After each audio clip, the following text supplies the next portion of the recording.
My God, I couldn't stop laughing about it, and once I explain it to you guys, you're going to be laughing as well. So we got this nonsense from 4chan saying Western game uses the generic harem romance bait anime with ushikushi girls and the blank self-insert main character has to choose from the trope. Its popularity instantly skyrockets overnight and becomes the #1 selling game on Steam. Should more Western games use anime, Japanese tropes like these, or would it decrease the overall quality of the game? My brother in Christ, like, if you're in the West right now, there is no decreasing of the quality of the game. Have you played Western games, with the masculine jawline, where you get to be sat down and lectured about pronouns? Like, at this point, anything innovative, anything different would be an upgrade or more of the same. Like, we're already at rock bottom, all right? But the thing that I wanted to discuss, and the main reason on why this is hilarious shit, is due to the fact that guy choosing the hot girl is now a Japanese trope. Like how much estrogen is our society chugging on right now? How much feminist demoralization do you need to have that a story about a guy being picky is now like some Asian mythology? Like that never happens where we are, Like where we are, we live in a society with morbidly obese women that look like men, and we need to be grateful if one of them picks us. Let me tell you a little bit about the harem trope and why it's actually so popular. Okay, because the harem trope is not a trope, it's something that happens in real life. And most of you probably noticed this since high school, but you just couldn't articulate it. Remember when you were back in high school, right? And you notice that there's just two types of guys. There's the type of guy that gets no feminine attraction. And this type of guy is struggling, like he wants to get a girlfriend. Maybe he gets a girl talking to him for a little bit. But he's usually the forever alone trope, right? And this is the majority of guys in high school. Probably around 40%. And then you have like the chads, the jocks, the captain of the football team. The guys that are wealthy. Those guys have the harem.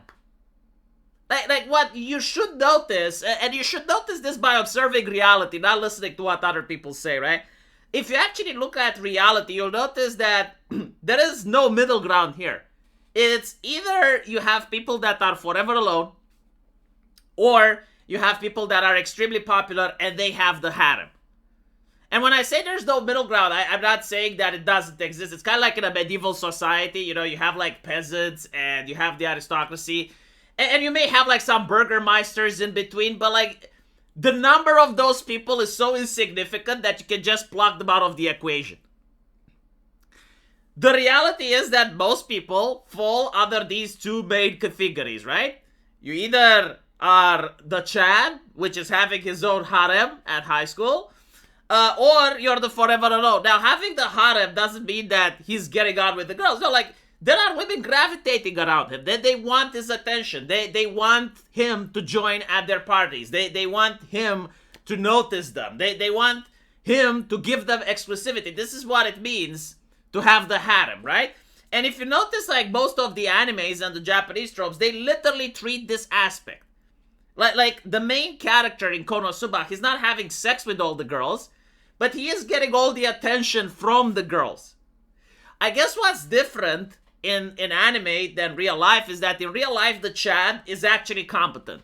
The Chad is actually the captain of the football team. He is the lead singer in the emo band. Like he displays masculinity through his competence, and that's why he attracts the ladies.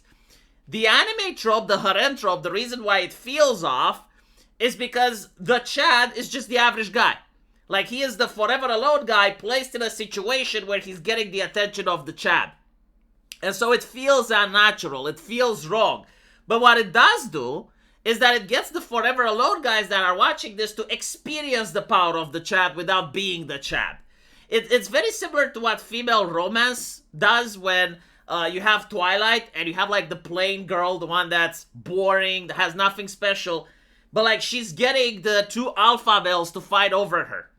That's the female thing, you know, the female romance where you have the plain woman and she's getting the attraction of the multi-millionaire Christian Grey, and he is now interested in her, and there's another guy that's competing for her attention, right? That's why these romances work, is because it brings the fantasy to the people that normally don't get a taste of what it's like to be at the top of the social ladder. So it's not really like a Japanese trope. It's an actual human trope that is happening in reality. People at the top of the social ladder, they do get the attention of others. But in a fantasy setting, you're making the weak feel powerful. It's literally the same shit like when you play Half-Life, right? And you're playing as a scientist, but then you get a crowbar, and then you get a machine gun, and then you get a bazooka, and you're killing everyone, right? It's escapism. It basically makes someone that's a geek with glasses feel as if they're powerful, and that's why it works. This is no different, right? Like, these types of things are no different. Meanwhile, what doesn't work is sitting a person down and talking about their pronouns. Having, instead of escapism, you lecture about political theory. Instead of creating a fantasy universe, the lady that he experiences the transgender woman that works at the grocery store, right? That doesn't work. That doesn't sell. No one is interested in that. Meanwhile, if you actually look at the real world, like, yeah, the Chad, who is actually surrounded by all of the girls, he's going to be forced to make a choice, right? And he's probably going to choose the one he likes. And this is what the game tries to simulate. It's like you're surrounded by these beautiful women that are attracted into the main character, even though the main character doesn't act like a Chad, and he's going to have to make a choice, right? And it makes the player feel powerful. It makes the player experience what it's like to be at the top of the social ladder for once in his life.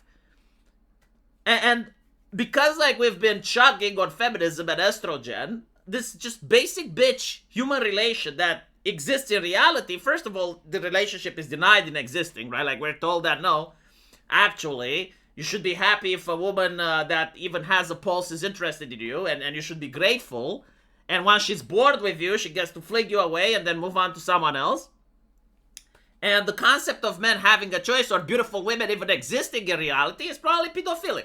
And something that only brain-dead coomers think about, right? Like, this is what society teaches us, which, if you genuinely believe it, then you are conflicted in understanding why these games actually manage to sell, and why the Japanese harem trope is so popular. Because it's just as popular as the shonen genre, right? It's just as popular as the weenie, the Naruto, the Goku that gets defeated by the bad guy in the beginning, but then he does the anime training and he becomes powerful and he wins, right? The harem is the same thing. It's basically the weenie, the forever alone guy, getting to experience what it's like to be the Chad and getting feminine attention. And of course, it's overly exaggerated, right? Because, like, it's an anime, so they dial it to 11. Because in reality, it would be demeaning for girls to, you know, just hover around the Chad like that. But in a real setting, they're a little bit more subtle, but that's what they're doing, right? Like, if you were the captain of the football team, or if you were the lead singer in a band, you would notice this. Like, you would notice that, yes, like, women actually do try to get your attention. They actually do try to sabotage each other in order to make themselves more appealing. You get the tsundere, you get literally all the fucking tropes, right? And this is why anime is successful. It's because a lot of people aren't aware of these interactions, unless they're women, which most women don't watch this, by the way, right? Because, like, it's not for them. Like, the fantasy it's not to be the woman that's hovering around the Chad. Like, they already experienced that in real life. Like, they don't want to see it anymore, right? Like, for them, it's like, what the fuck are you doing? Like, I already see this. Why would I want that in my escapism? It's kind of like in a video game like God of War, instead of playing Kratos, you get to play the weak guy that goes to work and comes up. It's like, okay, but I already did that. Like, how is this escapism, right? So this is why the harem trope is not popular with the ladies. But it's also something that most men aren't aware of, because they're not like the top 5% at the top of the social ladder. So because they're not experiencing, they think it's sci-fi, or they think it's unusual. It's not. It's just basic bitch human interaction. Ask your sister. Let me know what you guys think, though. And as usual, see you in the comment section. Take care.